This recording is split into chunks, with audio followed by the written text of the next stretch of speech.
Geocaching is something that is always around, but not always easily noticed.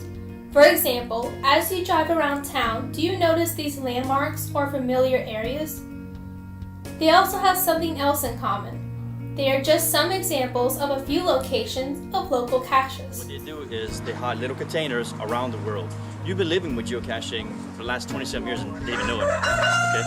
So it's these little containers, we hide them, and what I like to do is I like to hide my containers where I have an interest. See, my container is here at Laurel Valley because I want people to come to see the history of this place. I started geocaching in 2004.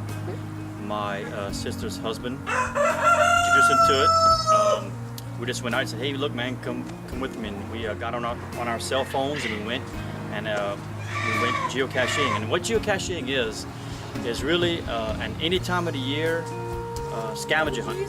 Okay, you can bring your family out to a place like this, get some exercise, some fresh air, and find some caches. Geocaches come in a range of sizes, from micro, from being as small as maybe a film container or smaller, to large containers like a 5-gallon bucket or larger. Usually you can find the size of the cache on the page. Usually what they can have in it is a logbook with names and writing utensils, and sometimes people leave little trinkets like this.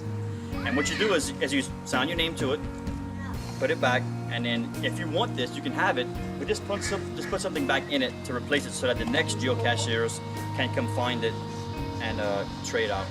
In geocaching, we have what's called trackables. And what it is usually a little trinket like this with a dog tag on it with your serial number that you can track. And I have a trackable item that it's an actual soldier's dog tag. And my trackable item, my dog tag has been to Iraq 3 times with soldiers.